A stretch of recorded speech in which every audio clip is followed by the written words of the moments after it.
Hello student, आज हम thermodynamic में थोड़ा आगे चलेंगे। और अभी तक मैं आप लोगों को वर्क डन पढ़ा चुका हूँ। ठीक है, वर्क डन में इरिवर्सिबल प्रोसेस, रिवर्सिबल प्रोसेस कौन सी आइसोथर्मल के लिए। उसके बाद मैंने एडियाबैटिक के लिए आपको रिवर्सिबल इरिवर्सिबल प्रोसेस के लिए फॉर्मूले दिखाए। फ्लॉट पढ़ाया मैंने आपको, हीट पढ़ाया। नाउ मैंने आपको एडियाबैटिक प्रोसेस में वर्क डन निकालना सिखाया पूरा। ठीक है, तो मैं आगे चलता हूँ। अब इसमें एंट्रोपी टॉपिक लूँगा मैं। ठीक है, एंट्रोपी एंट्रोपी टॉपिक भी इम्पॉर्टेंट है। ठीक है, अब आप एंटर कर रहे हो किसमें, एनर्जेटिक्स में। ठीक है, मैं अगर बात करूँ एंट्रोपी की तो देखिए, आप लोगों ने एंट्रोपी पढ़ा होगा। एंट्रोपी होती क्या है? एंट्रोपी का मतलब होता है डिग्री ऑफ रैंडमनेस। मतलब जब भी कोई रैंडमनेस होगी एकदम से, उस रैंडमनेस पे जो एनर्जी बनेगी उस एनर्जी को क्या बोलोगे आप? एंट्रोपी बोलोगे। एंट्रोपी भी एक क्या है? एनर्जी है।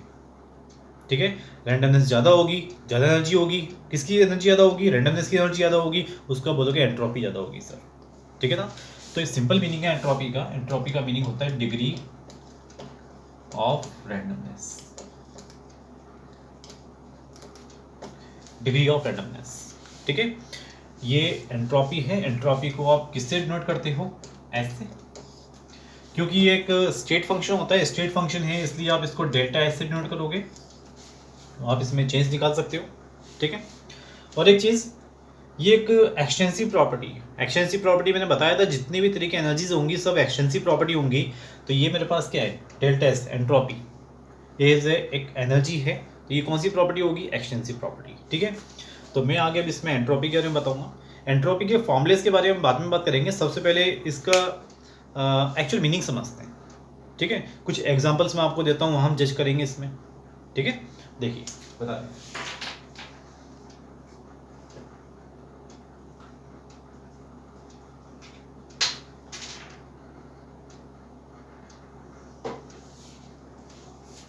ये देखिएगा,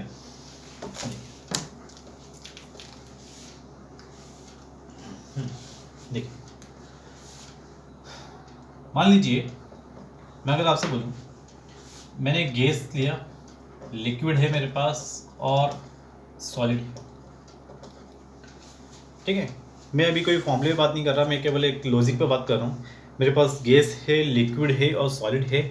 मुझसे पूछा जाए, बताइए किसकी रैंडमनेस ज़्यादा होगी, मतलब किस में रैंडमनेस ज़्यादा होगी, रैंडमनेस की एनर्जी ज़्यादा होगी या एज ए एंट्रोपी ज़्यादा होगी।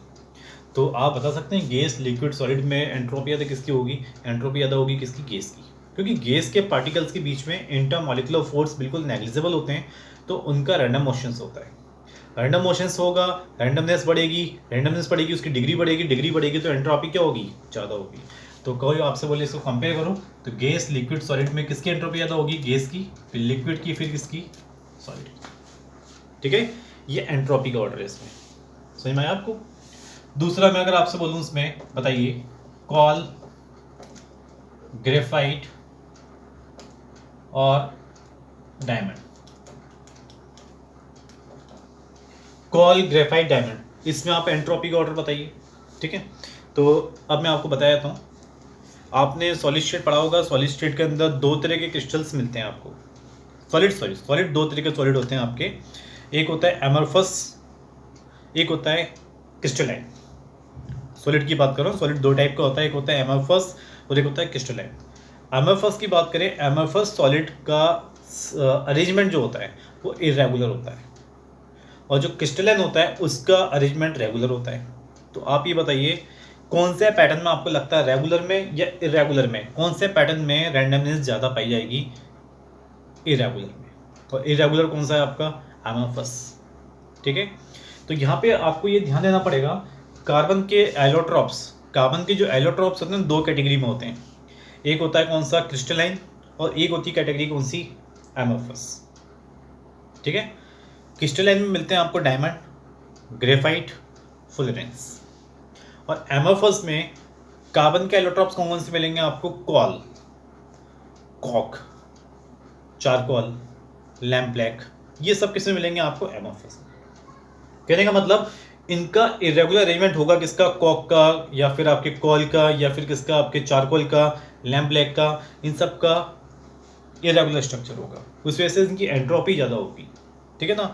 तो यहाँ पे मेरे पास जब आया कॉल ग्रेफाइट डायमंड, तो मैं यहाँ बिना देखे सबसे पहले मैं सबसे पहले इसमें ये जज करूंगा कि इसमें एमरफस कौन सा है। एमरफस है मेरे पास कॉल, तो ये दोनों मेरे पास कौन से क्रिस्टलाइन।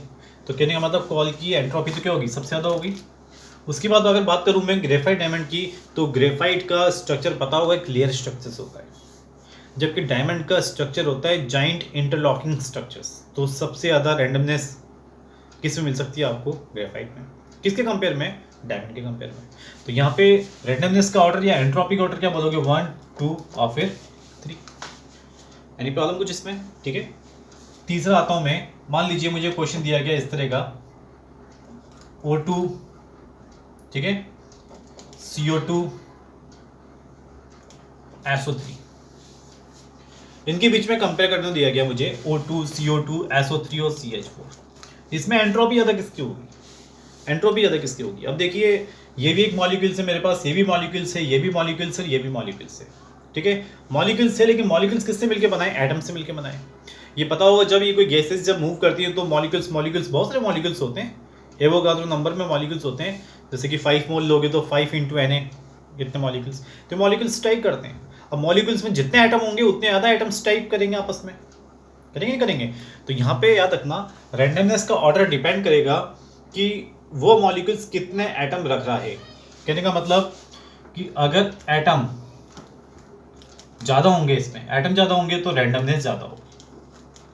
तो ये बताइए यहाँ पे, ठीक है, रैंडमनेस ज़्यादा किस में दिख रही है आपको, जिसमें एटम ज़्यादा है। तो CH4 में कितने एटम्स हैं आपके, 5, SO3 में कितने हैं, 4, CO2 में कितने हैं, 3, O2 में कितना है, 1। तो यहाँ पे रैंडमनेस ज़्यादा किस में मिलेगी आपको, CH4, SO3 कम, CO2 कम और O2 सबसे कम। तो याद रखिएगा जब भी वो गैसेस में कंपेयर करने को बोले आपको, जब गैसेस में कंपेयर करने को बोले तो आप सबसे पहले एटम्स देखिएगा, नंबर ऑफ एटम्स किस में आता है, ठीक है। अब अगर आपको समझ में आया तो आगे चलता हूँ उसमें मैं। मान लीजिए मुझे O2 दिया गया, N2 दिया गया और Cl2 दिया गया, ठीक है। अब मैं यहाँ पे अगर अपना पैटर्न सेट करूँ कि यार इसमें एटम्स जिसमें ज़्यादा उसके रैंडमनेस ज़्यादा, तो ये बताइए एटम्स किस में ज़्यादा, एटम्स इसमें भी ये डायटोमिक है ना, ये भी डायटोमिक है और ये भी क्या है, डायटोमिक है। किसी में एटम्स ज़्यादा नहीं है, सब में एटम्स इक्वल है। तो फिर आप क्या चेक करोगे, तब आप चेक करोगे मॉलिक्यूलर वेट चेक करोगे, ठीक है। तो मॉलिक्यूलर वेट ज़्यादा किसका होगा, इसमें Cl2 का, उससे कम किसका, O2 का, और सबसे कम किसका, N2 का। जिसमें मॉलिक्यूलर वेट ज़्यादा होगा पार्टिकल्स क्या करेंगे, स्ट्राइकमेंट ज़्यादा करेंगे। तो यहाँ पे कहने का मतलब रैंडमनेस ज़्यादा किसकी होगी, Cl2, फिर O2 और फिर N2, ठीक है। तो याद रखिएगा यहाँ पे जब भी गैसेस में कंपेयर करने को दे, सबसे पहले नंबर ऑफ एटम्स देख लेना, अगर वो इक्वल है तो फिर मोलर मास देख लेना, ठीक है। अब आगे चलते हैं थोड़ा सा, 5 नंबर देखिए।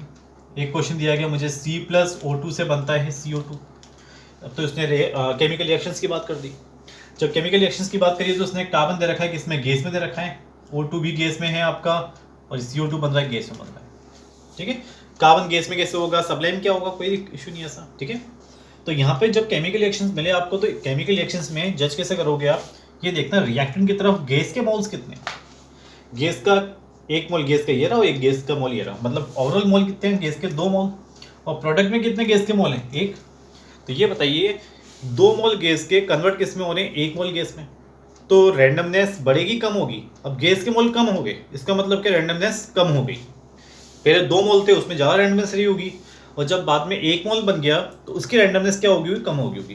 तो यहाँ पे आप बोलोगे एंट्रोपी पे क्या इफेक्ट पड़ा है, एंट्रोपी आपकी डिक्रीज कर गई। तो यहाँ पे आपको मैं कुछ लॉजिकल कुछ पॉइंट्स बता रहा हूँ जहाँ पे आप समझ पाओ कि हाँ एंट्रोपी किस तरह निकाली जाती है। एंट्रोपी का सीधा सिंपल सा स्टेटमेंट है क्या, डिग्री ऑफ रैंडमनेस, बस, ठीक है। ये रफ करते हैं, फिर आगे चलते हैं इसमें, देखिएगा।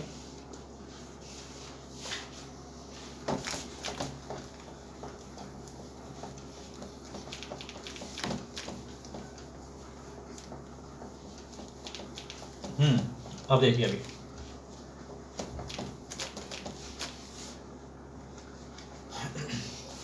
मान लीजिए मुझे बोला गया कि ऑलवे फॉर्मेशन,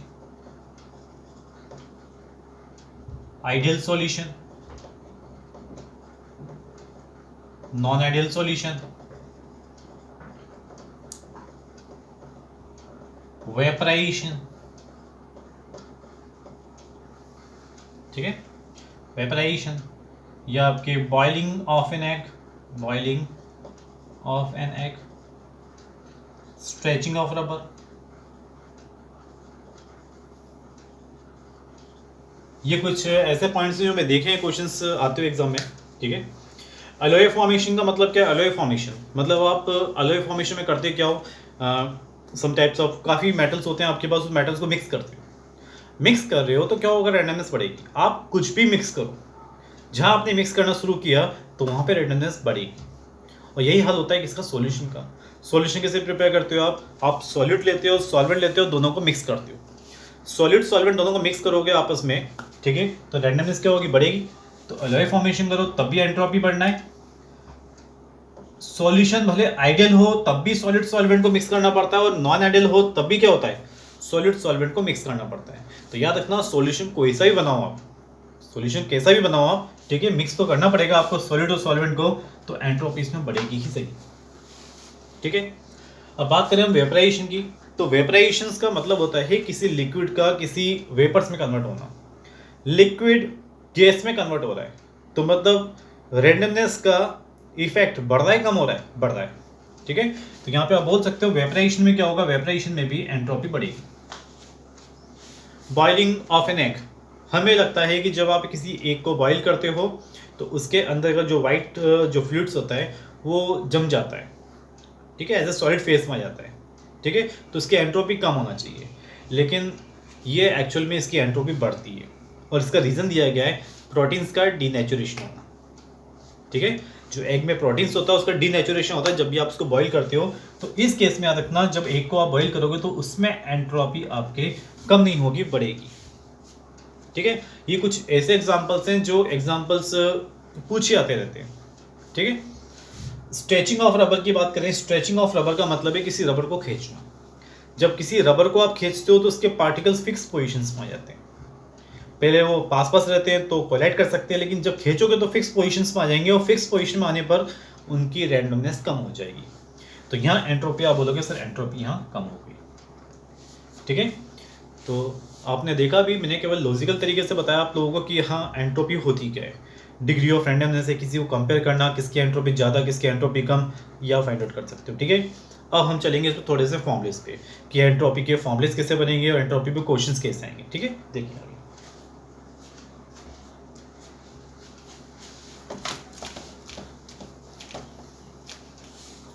एंट्रोपी का सबसे पहले अगर मैं बात करूं तो एंट्रोपी का फॉर्मूला दिया जाता है delta S equal to Q by T करके, delta S equal to Q upon T, ये एंट्रोपी का फॉर्मूला है, ठीक है। अब इस फॉर्मूले में एक प्रॉब्लम है। प्रॉब्लम क्या है? एंट्रोपी, ये सब जानते हैं कि एंट्रोपी बढ़ती है हीट बढ़ाने में। जब भी हीट बढ़ेगी पार्टिकल्स ज़्यादा स्ट्राइक होंगे तो एंट्रोपी बढ़ेगी। बट यहाँ पे टेम्परेचर के इन्वर्सली क्यों कर रखा है? हम तो ये सोचते हैं कि टेम्परेचर बढ़ाओगे तो एंट्रोपी बढ़ना चाहिए, लेकिन यहाँ तो इन्वर्स रिलेशन है, ठीक है। तो यहाँ पे हम बताए थे आपको, देखिए टेम्परेचर के इन्वर्सली है, तो टेम्परेचर अगर आप ऊपर लेके जाओगे तो टेम्परेचर और क्यू क्या हो जाएंगे दोनों डायरेक्टली। टेम्परेचर को आप डेल्टा एस के साथ में लेके जाओगे मल्टीपल करने के लिए, तो टेम्परेचर और क्यू क्या हो जाएंगे डायरेक्टली प्रोपोर्शनल। और वैसे एक्चुअल में होते भी नहीं होते हैं एक्चुअल में, ठीक है ना।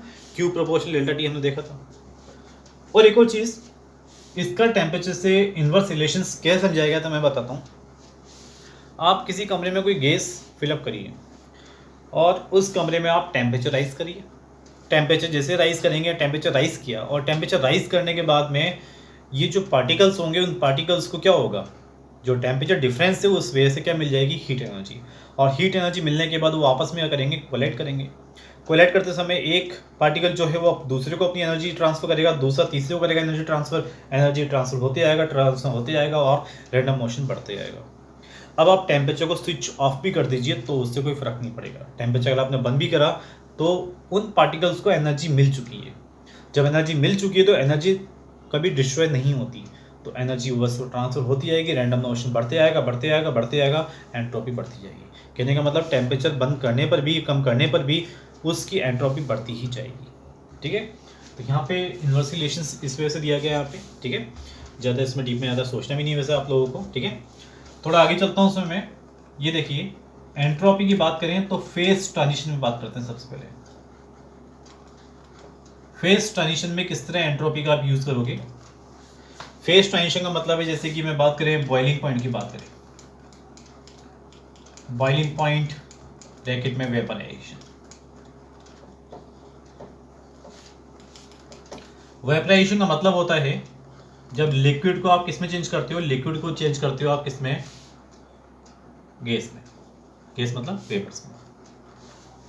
ये आपको पता होगा शायद, बॉइलिंग पॉइंट का मतलब होता है कि वो टेम्परेचर जिस पर किसी लिक्विड का वेपर प्रेशर बाहर वाले एटमॉस्फेरिक प्रेशर के इक्वल हो जाए।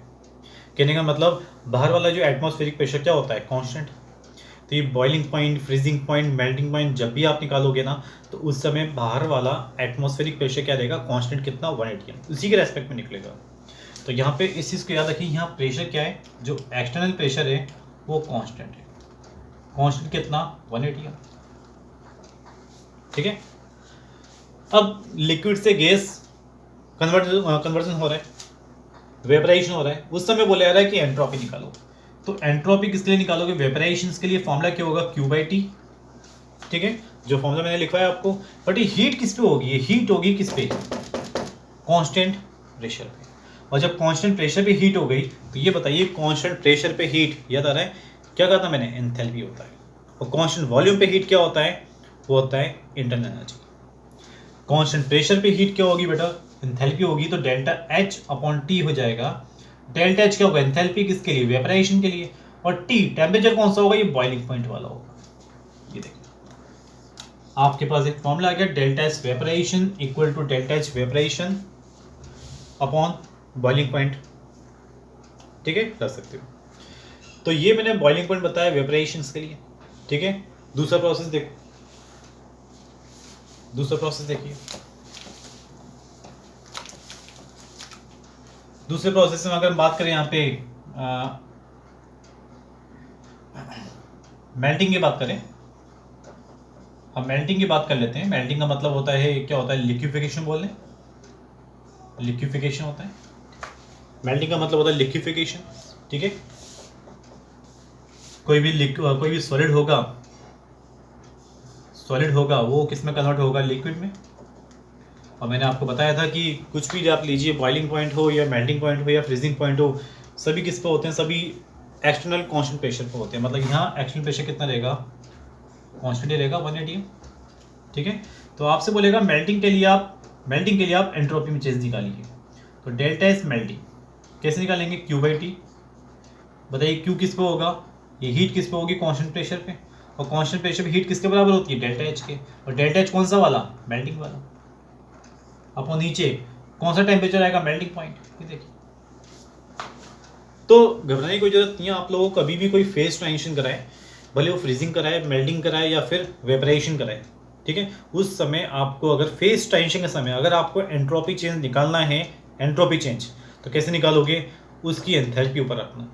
वो एंथैल्पी वेपराइजेशन की हो सकती है, वो एंथैल्पी मेल्टिंग की हो सकती है, वो एंथैल्पी आपके फ्रीजिंग की हो सकती है। डिपेंड करेगा क्वेश्चन में क्या दिया जा रहा है।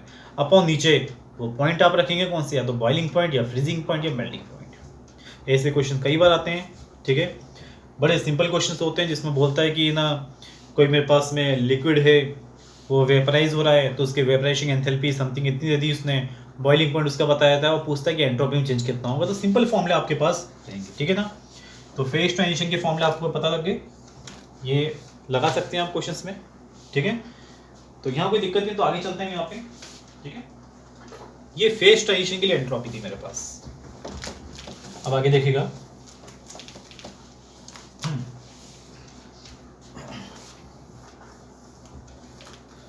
हमने देखा फ्लॉट से देखा डेल्टा U इक्वल टू होता है Q plus W, delta U equal to होता है Q minus P del V. देखा था आपने, W का वैल्यू मैंने कितना रखा, माइनस पी डेल वी रख दिया।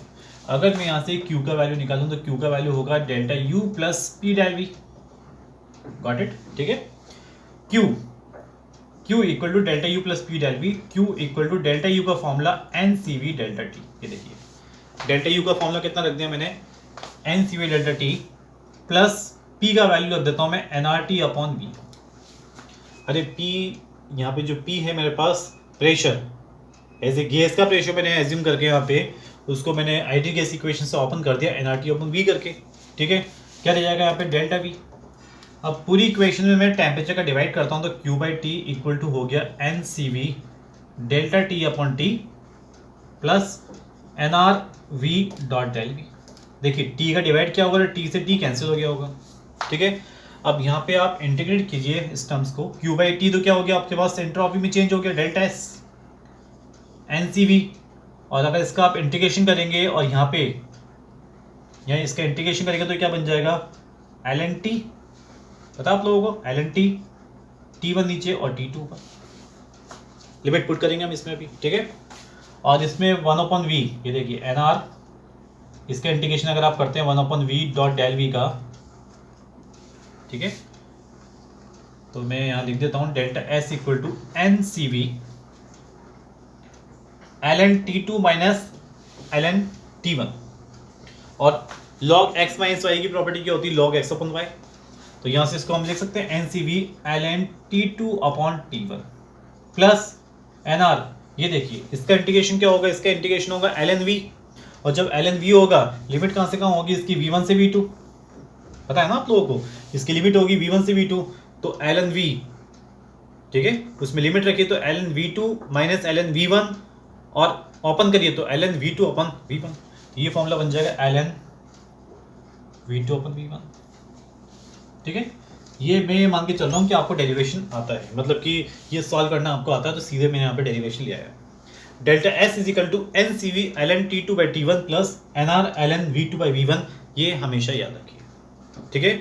ये एंट्रोपी का एक फॉर्मूला है मेरे पास, ठीक है, ध्यान रखना। भी थोड़ा आगे चलता हूँ समय, ठीक है। कुछ बातें हैं जो मुझे बतानी है, हम बताएंगे इसमें भी।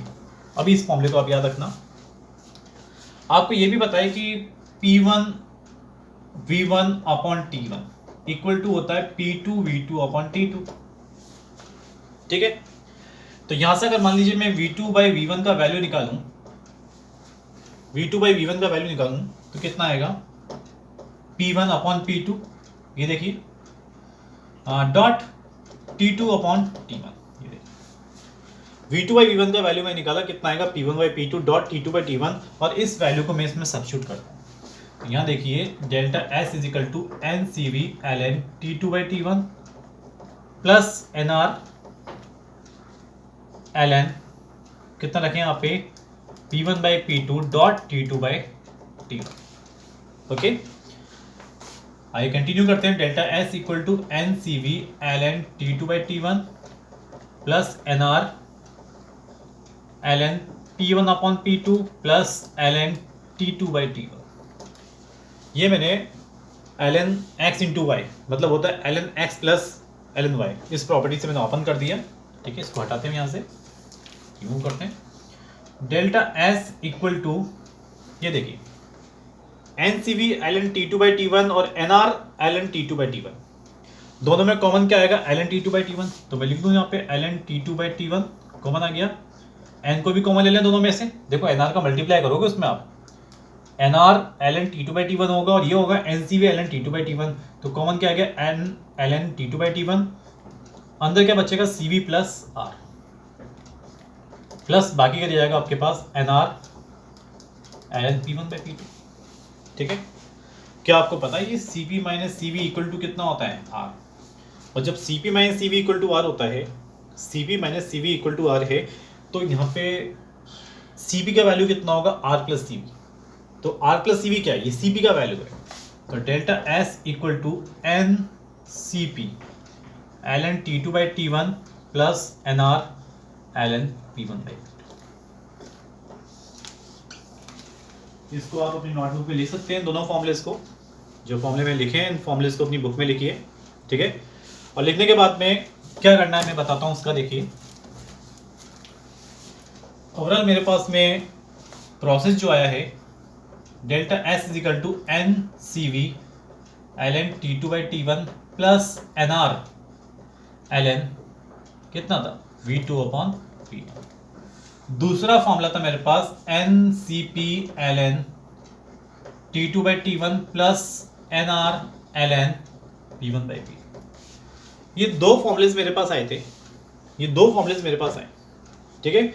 ये दो फॉर्मूले आगे से याद रखना, ये दो फॉर्मूले देखिए। पहले जो डेल्टा एस के फॉर्मूले आपने पढ़े थे वो फेज ट्रांजिशन के लिए थे, जब फेज ट्रांजिशन होता है लिक्विड से गैस, गैस से लिक्विड, सॉलिड से गैस, सॉलिड से लिक्विड, जब फेज ट्रांजिशन होगा वो फेज ट्रांजिशन का फॉर्मूले थे। कौन से वाले?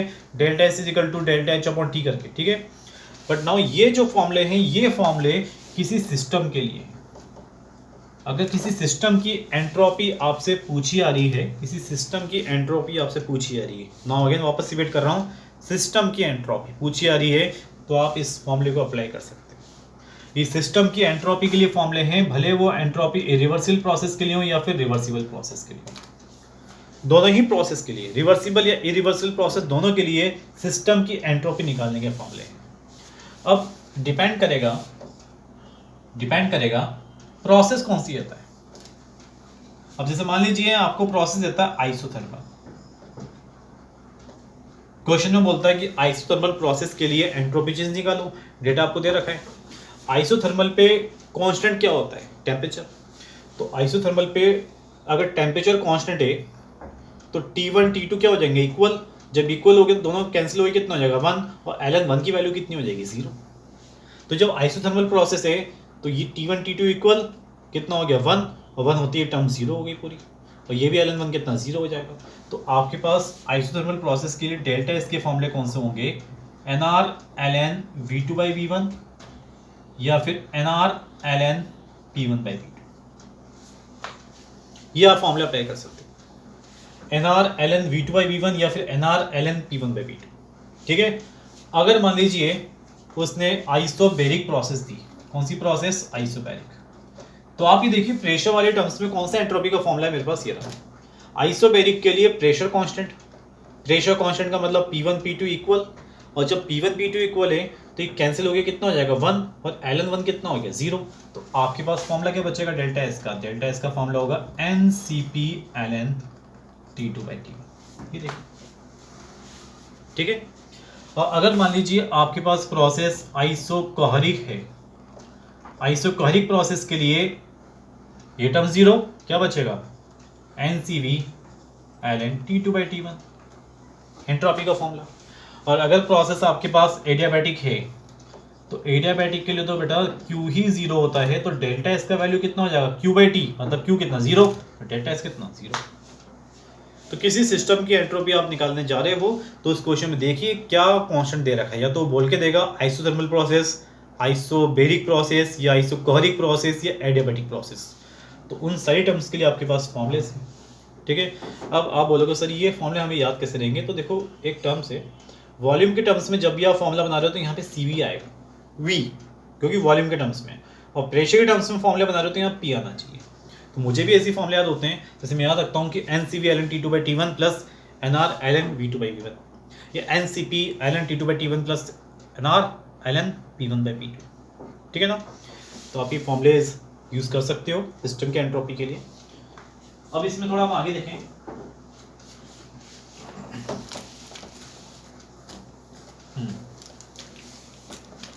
ये देखिए इसमें एक और चीज आपको याद रखना पड़ेगा, डेल्टा एस टोटल किसी रिवर्सिबल प्रोसेस के लिए अगर आप एंट्रोपी में चेंज निकालना चाहते हो, टोटल एंट्रोपी में चेंज, तो किसके बराबर होगा? Delta S system plus delta S surrounding, ठीक है। Delta S system plus delta S surrounding ये इक्वल टू होगा किसके? 0 के बराबर। रिवर्सिबल प्रोसेस के लिए delta S total equal to होगा delta S system plus delta S surrounding equal to 0, ठीक है। तो यहाँ पे जब 0 के इक्वल बोला मैंने यहाँ पे, तो इसका मतलब है डेल्टा एस सिस्टम के लिए जो वैल्यू आप निकाल के लाओगे, सिस्टम के लिए जो एंट्रोपी का वैल्यू निकालोगे, वही वैल्यू किसकी बन जाएगी? Negative of entropy of surrounding, ठीक है। तो यहाँ पे याद रखना, जब प्रोसेस आपको उसने बोल रखा हो रिवर्सिबल प्रोसेस है, तो रिवर्सिबल प्रोसेस के लिए जो भी आप सिस्टम की एंट्रोपी निकाल के लेके आओ, वही वैल्यू किसकी होती है? सराउंडिंग की वैल्यू, लेकिन साइन नेगेटिव होगा। बट याद रखिए अगर इरिवर्सिबल प्रोसेस है, तो इरिवर्सिबल प्रोसेस के लिए डेल्टा एस टोटल का वैल्यू आएगा, delta S total equal to होगा delta S system plus delta S surrounding, और ये 0 से बड़ा होगा। इरिवर्सिबल प्रोसेस के लिए delta S total equal to होगा delta S system plus delta S surrounding, ये 0 से ग्रेटर होगा। और देखा है तो स्लॉट का मतलब होता है, सेकंड लॉ ऑफ थर्मोडायनेमिक में बताया जाता है कि यूनिवर्स की एंट्रोपी कंटिन्यूसली इंक्रीज होती जा रही है। यूनिवर्स की एंट्रोपी लगातार बढ़ती क्यों जा रही है? क्योंकि यूनिवर्स में सारी प्रोसेस क्या है? इरिवर्सिबल। सारी प्रोसेस इरिवर्सिबल है जो हमारे एटमॉस्फेयर में यहाँ सब ग्राउंड स्टेट पर हो रही है। मतलब यूनिवर्स में सारी प्रोसेस इरिवर्सिबल, और इसलिए इरिवर्सिबल प्रोसेस में एंट्रोपी लगातार बढ़ना, एंट्रोपी बढ़ना, इसलिए साइन क्या आ गया? 0 से बड़ा, मतलब पॉजिटिव। तो यहाँ पे आप डेल्टा सिस्टम तो अपने आप फॉर्मूले लगा सकते हैं, कौन से वाले? जो फॉर्मूले मैंने अभी लिखवाया आपको, वहाँ से आप सिस्टम की एंट्रोपी निकाल के लाइए। लेकिन सराउंडिंग की एंट्रोपी आपको अलग से जज करना पड़ेगा, वो आप नेगेटिव ऑफ नहीं कर सकते क्योंकि ये इक्वल नहीं है यहाँ पे 0 के। तो डेल्टा सराउंडिंग की जब भी वैल्यू की जरूरत पड़े निकालने की, तो आपका फॉर्मूला होगा Q/T करके, Q/T। ठीक है।